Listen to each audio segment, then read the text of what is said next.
qui vivait de la chasse au guanaco. Et tous ces gens, un jour, virent arriver des grands bateaux à voile.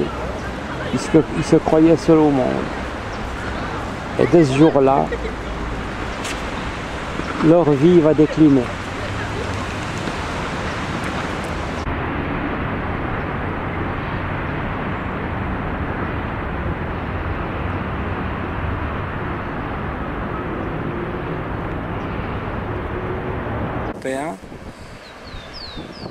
Ils étaient vêtus de peau de bête, se recouvraient de graisse de phoque, mais étaient aussi à moitié nus. Et surtout, ils se croyaient seuls au monde. Magellan 1520, Loaysa, 7 ans plus tard.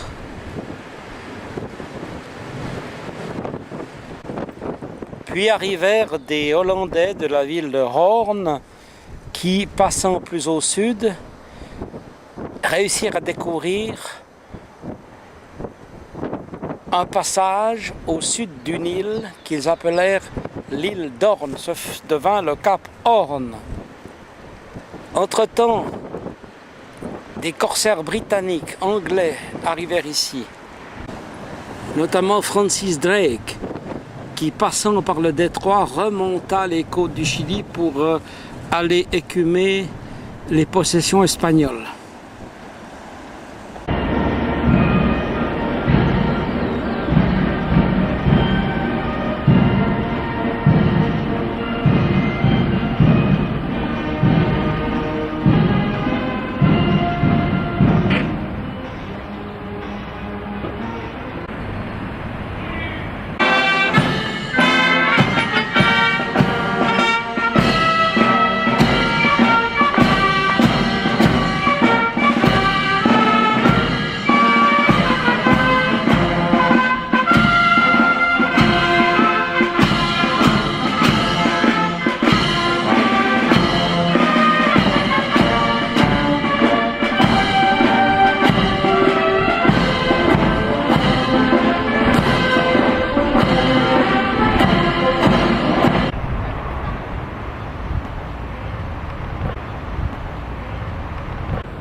Voilà, j'ai bien mangé chez les Japonais. Il fait frais, faire attention, hein. Le coup et tout, le vent. Bon, là c'est comme chez nous en hiver. Vous avez vu derrière moi la pancarte restaurant le Beagle. Le Beagle, le fameux bateau du capitaine Fitzroy, sur lequel se trouvait Charles Darwin. On est ici, au centre du sujet.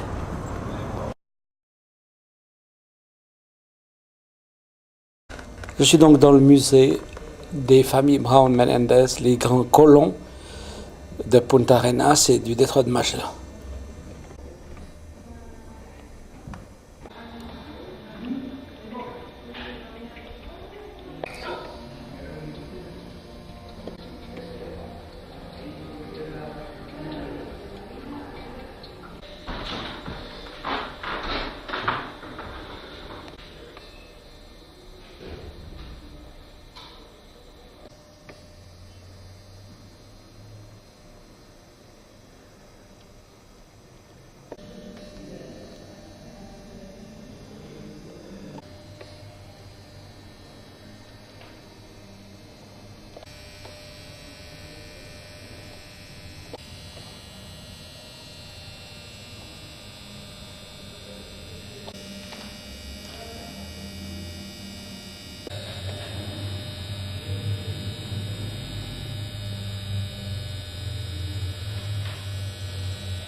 Donc voilà dans l'ombre, un de ces fameux canoës, Yagan, construit d'une pièce dans le bois dans lequel se tenait.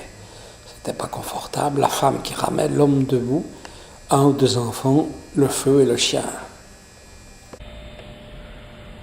Hernando de Magallanes, 1520. Garcia Jofre de Loaiza, 1526. Juan Ladrillo, 1558. Delicatul Patagonie, l'autre côté, Francisco Cortés de Orea, 1558. Venant du nord, 1559, Simón de Cordes, qui donc avait passé la péninsule de Brunswick et remontait le détroit. 1580, Pedro Sarmiento de Gamboa et la première colonie, Port Famine.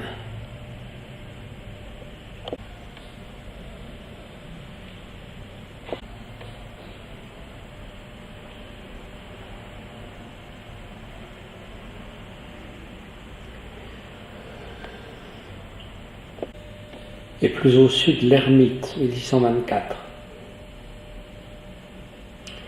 qui est le premier décrivit les Yagan.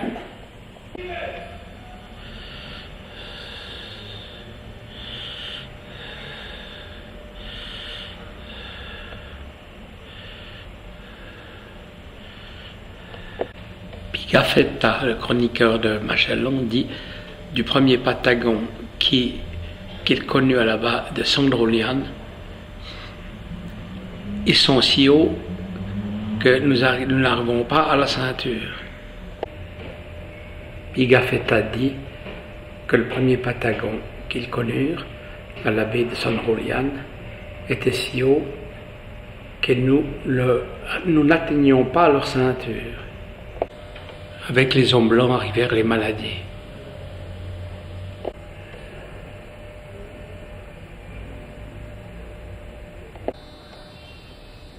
Fernando de Magallanes, portugais au service de l'Espagne.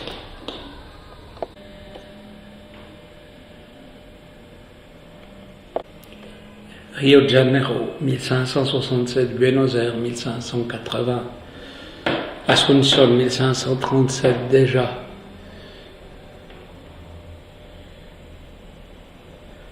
Nombre de Jesus, la première colonie, 1584. Le roi Philippe, 1584. Mais au Chili, 1550, Valdivia, 1550, Concepción, 41, Santiago, 44, La Serena.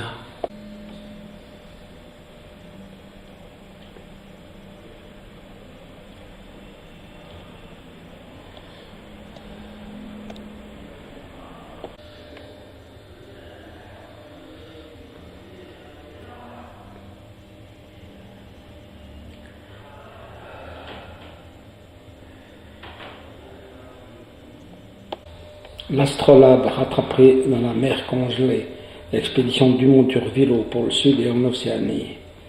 Donc les Français.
Quand on voit toute cette technologie, cette machinerie, le chauffage, les bains, et puis les meubles, la finesse de ces premiers colons par rapport aux pauvres Indiens.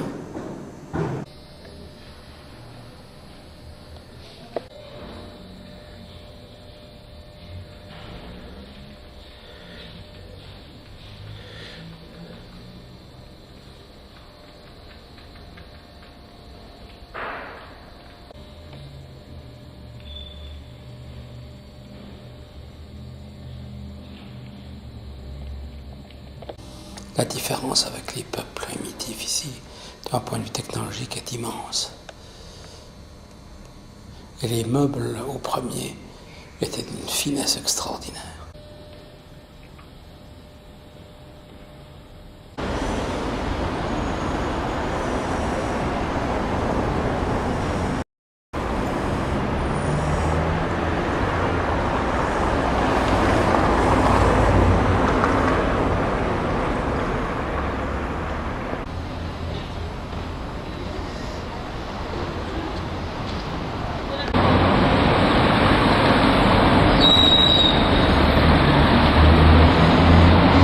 Des arbres extraordinaires, un palais, carrément cette maison de maître, et puis l'intérieur, tout. Oui, ce qui frappe le plus, c'est la capacité des nouveaux arrivants européens, avec leur technologie, de bâtir tout un autre monde, face à ces gens que beaucoup ont dit qu'étaient des sauvages. Et finalement, les choses sont un peu différentes, hein. Je dirais même complètement différentes. On ne peut pas voir les choses seulement du point de vue de la technologie. Ils avaient le chauffage, d'accord, puis ils avaient aussi la religion. On ne peut pas s'arrêter à ces considérations visuelles, spectaculaires, une belle salle de billard, des meubles et tout. Bon, les gens ils vivaient à un autre monde, mais ça ne suffit pas. Ça ne veut pas dire que parce qu'ils ont apporté toutes ces technologies, ces capacités à construire des meubles, du chauffage, des cuisines, que finalement, ils valent mieux que ces pauvres gens. Tout ça, c'est à voir avec du recul. C'est ce que je pense.